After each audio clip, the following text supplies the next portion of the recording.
y le damos toda la gloria a Dios porque Él es bueno y porque para siempre es su misericordia. En una ocasión, platicando con un amigo católico, me decía: católicos y cristianos es lo mismo, todos seguimos al mismo Dios. La pregunta es, si seguimos al mismo Dios, ¿por qué no obedecemos al mismo Dios? Es curioso que durante siglos la figura de María no tuviera importancia relevante dentro del cristianismo durante más de 600, 700 años. Nadie recurría a María, nadie pensaba en María como algo inimportante. Fue hasta la aparición de los papas y todavía siglos después, cuando ellos empezaron a crear dogmas, bulas, nuevos mandamientos, nuevas doctrinas, fueron que aparecieron los dogmas de María. ¿Qué es un dogma? Según la Iglesia Católica, y lo vamos a decir de manera muy sencilla, es una revelación que el Papa impone como mandamiento y que se debe de creer u obedecer de manera innegable e incuestionable. Es decir, si el Papa declara algo como dogma, se debe creer obligatoriamente, sin la más mínima muestra de duda. De lo contrario, el que se atreva a cuestionar, o peor aún, a negar un dogma papal, queda excomulgado de la Santa Madre Iglesia Católica Apostólica Romana.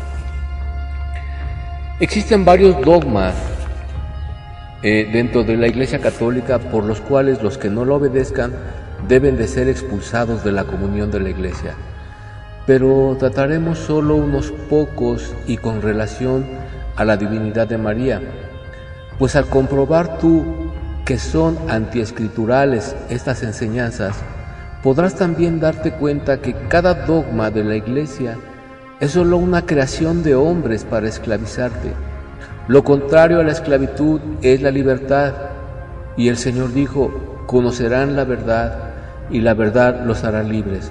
Pero quiero que entiendas muy bien esto.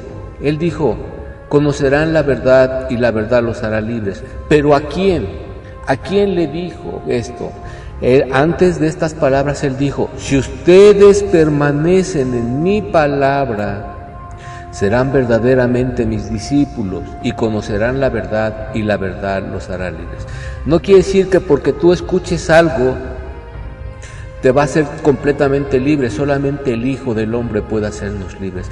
Es por eso que nuestros amigos católicos les cuesta tanto trabajo salir de esta esclavitud, porque el Señor dijo: si ustedes permanecen en mi palabra. Yo no puedo permanecer en la palabra de Dios y en la palabra del hombre. De cualquier manera, hoy vas a escuchar la verdad y espero que te traiga libertad. Por ejemplo, uno de los títulos de María es llamarla la Reina del Cielo, pero ¿alguna vez te han dicho tus párrocos o tus líderes religiosos por qué la llaman así? ¿O tú has tenido la responsabilidad de preguntarles por qué la llaman así? Estoy seguro que a las dos respuestas tú responderás que no. Entonces, si no lo sabes, ¿por qué lo crees?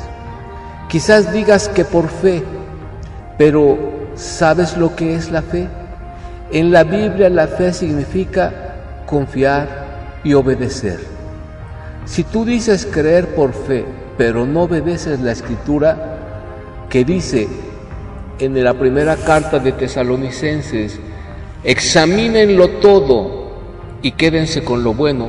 Si tú no obedeces esto, entonces tu fe es muerta, porque así está escrito en la carta del apóstol Santiago. Dice: así también la fe, si no tiene obras, está realmente muerta.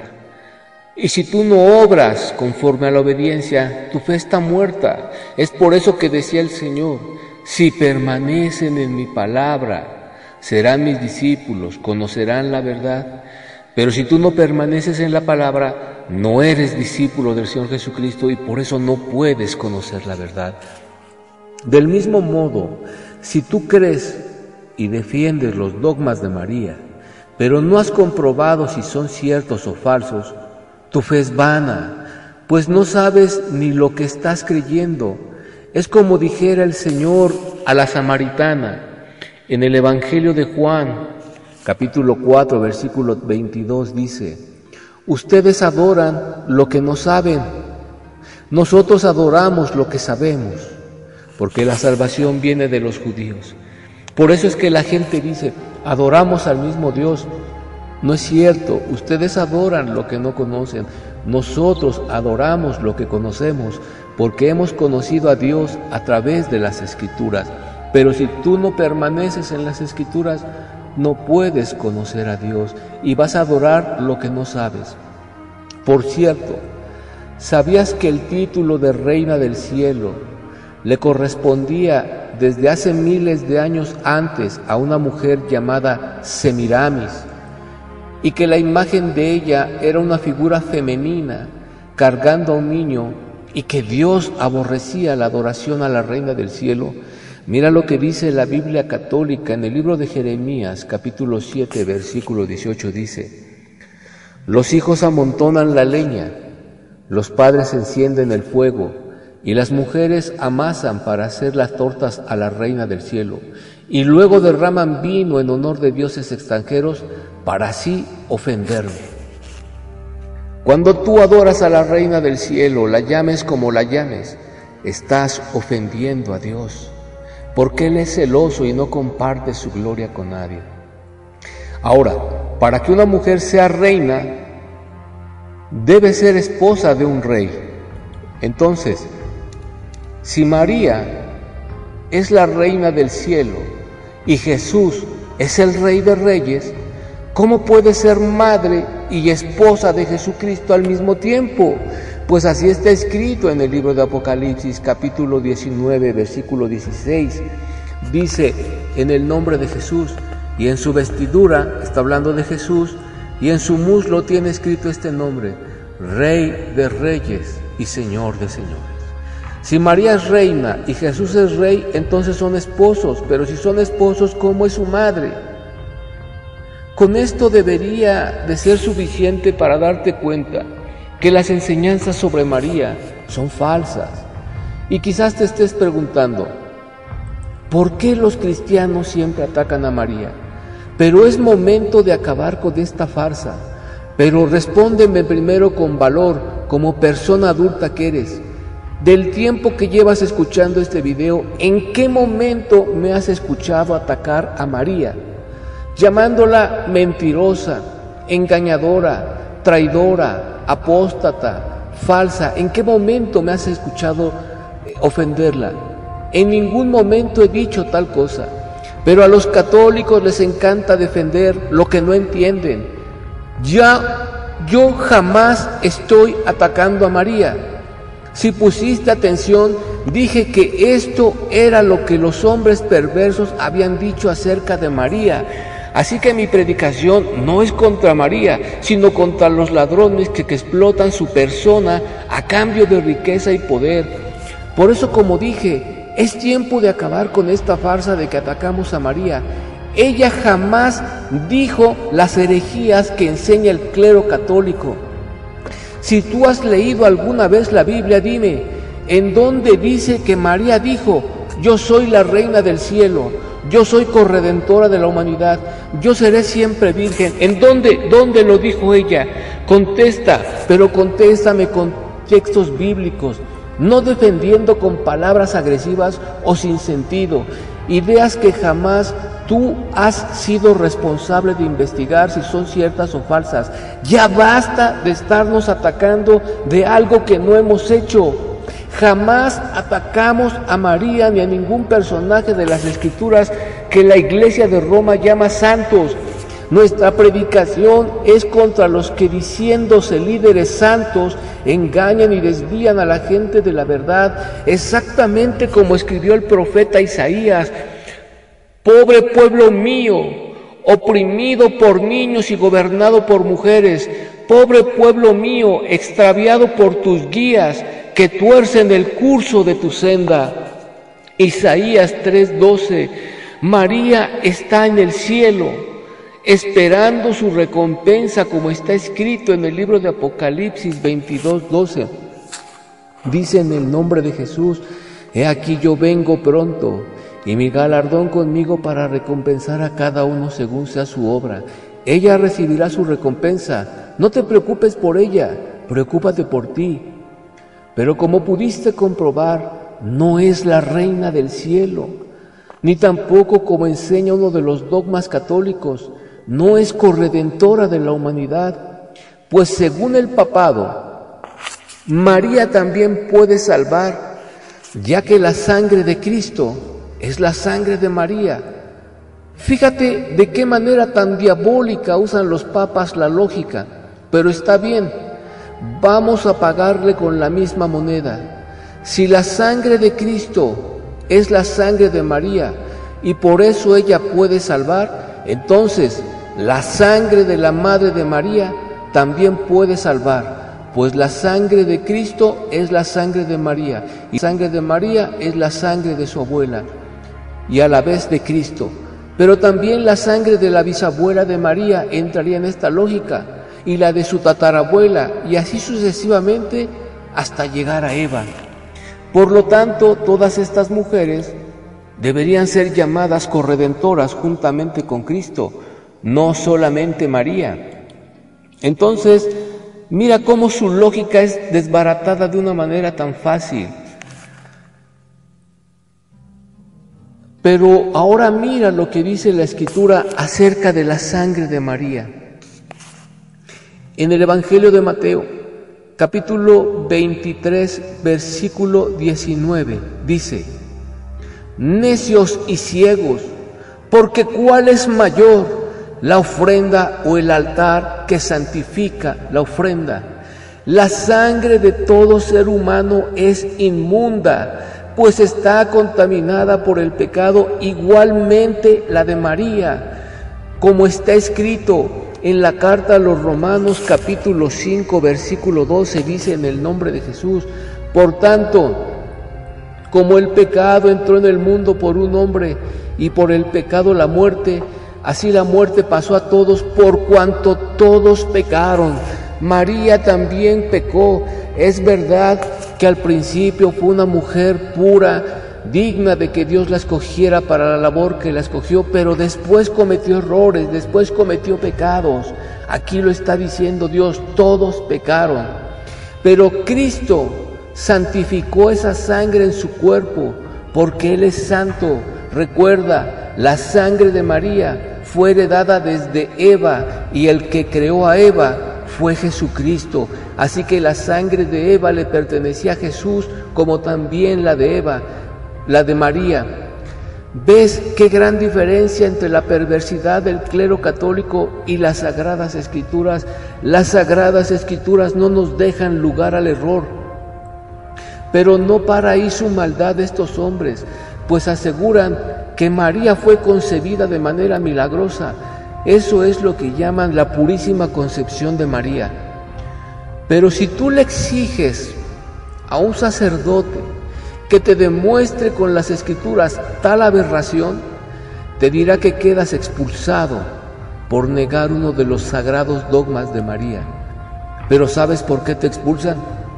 Porque saben que es mentira y no existe manera de comprobarlo. Y lo mismo pasa acerca del dogma de la perpetua virginidad de María. Mira, la Iglesia afirma, te lo estoy leyendo de una página católica, la Iglesia afirma la doctrina de la virginidad perpetua de María Santísima. Esto significa que ella fue siempre virgen, antes, durante y después de dar a luz a Jesucristo. Esto dice la Iglesia católica. Pero veamos qué dice la Escritura acerca de esto. Ellos dicen que fue virgen antes del parto.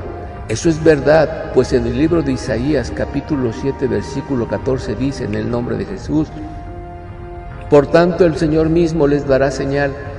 He aquí que la Virgen concebirá y dará a luz un hijo y llamarán su nombre Emmanuel. Eso es, ella fue virgen antes de que naciera Jesucristo. Después dicen que fue virgen durante el parto. Vamos a ver qué dice la Biblia Católica de Jerusalén.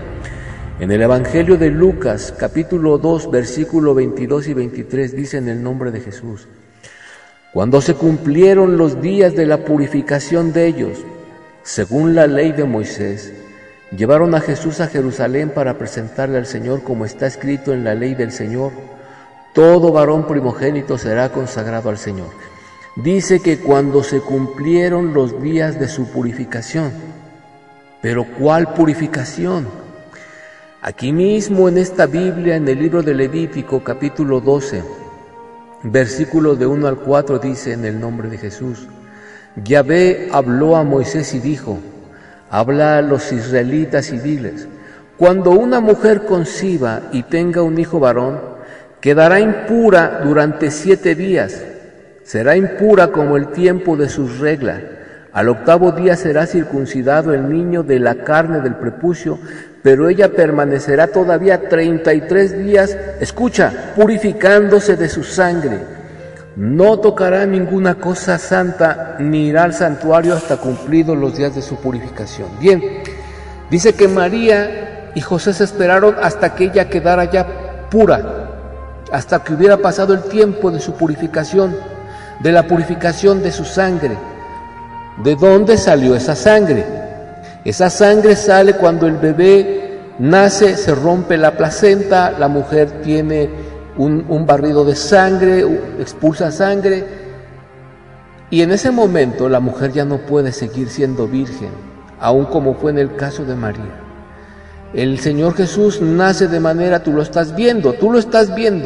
María se esperó por su purificación, porque había tenido flujo de sangre, porque el nacimiento del Señor fue de manera normal. ¿Sabes tú que fue un parto normal? Tú lo acabas de comprobar. El niño nació por la vagina como todos los niños, y María tuvo flujo de sangre. Así que en ese momento dejó de ser virgen. Pero si aún te quedan dudas, mira lo que dice la Escritura en el Evangelio de Lucas, capítulo 2, versículo 7. Dice: y dio a luz a su hijo primogénito, le envolvió en pañales y le acostó en un pesebre, porque no tenían sitio en el alojamiento. María dio a luz a su hijo primogénito, no a su hijo unigénito. Unigénito es el único, primogénito es el primero.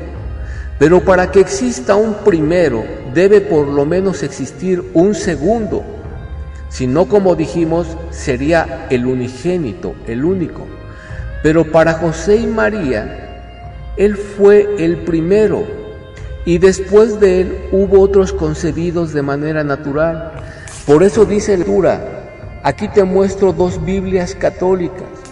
La Biblia Dios habla hoy con deuterocanónicos y la Biblia católica al día. Fíjate lo que dice las 2 en Mateo 1:25, dice en el nombre de Jesús: pero no hicieron vida conyugal hasta que ella dio a luz a su hijo, al que José puso por nombre Jesús.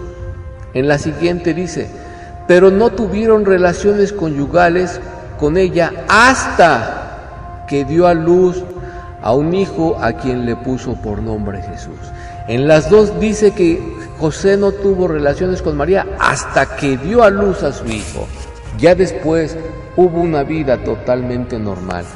Y acá hay más pruebas, porque dicen que María fue virgen después del parto. Ya vimos que no, pero mira lo que dice en el Evangelio de Marcos, capítulo 6, versículo 3, ahora en la Biblia Católica de Jerusalén, dice: ¿no es este el carpintero, el hijo de María y hermano de Santiago, José, Judas y Simón? ¿Y no están sus hermanas aquí con nosotros? Y se escandalizaban a causa de él. Algunos defienden que estos hijos son de un matrimonio anterior de José, lo cual es ridículo. La Biblia no lo menciona. Además es falso. Dios requería gente limpia, que no hubiera tenido contacto sexual antes para cuidar a su hijo, para esta labor. Otros afirman que cuando dice hermanos, refiere a su pueblo, lo que también es falso, pues nos está diciendo sus nombres. Además, la escritura en griego dice, hermano de Santiago, José, etc.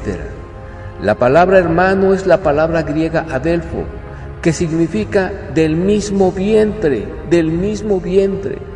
No eran hijos de un matrimonio anterior de José, sino hijos del mismo vientre de María con José. Por eso dice la escritura, pero no tuvo relaciones conyugales hasta que dio a luz a su hijo. Amigo católico, responde estas preguntas. ¿Qué pecado cometió María al tener hijos? ¿Crees que Dios la castigó por haber amado a su esposo y engendrar el fruto de su amor en sus demás hijos? ¿Cuál fue el crimen de María al haber tenido otros hijos? Si eres honesto, sabes que no cometió ningún pecado al tener más hijos, porque la Biblia dice, herencia de Jehová son los hijos. Entonces, ¿quién provoca todos estos problemas? ¿Dios que nos revela la verdad? ¿Yo que solo te digo lo que está escrito? ¿María por haber obedecido a Dios o los perversos papas romanos? Quiero que mires la siguiente imagen para que veas de dónde surge toda esta farsa. Amigo católico, María fue una mujer ejemplar. Por eso Dios la escogió para esta labor tan tremenda de criar a su hijo. Pero su vida fue como la de cualquier ser humano. Ella comió, bebió, se cansó, en fin, fue igual a cada ser humano. Y finalmente tuvo que reconocer a ese niño que a ella había criado como su propio Salvador. Si tanto tú la amas, ¿por qué no sigues su ejemplo y también reconoces que eres pecador y te entregas a Cristo? Querido amigo, dentro de la Iglesia Católica no podrás encontrar la salvación para tu alma, pues está llena de mentiras, engaños, herejías, crímenes, asesinatos, robos y perversidades sexuales. ¿Qué haces ahí? Seguramente dirás, es la religión que me heredaron mis padres.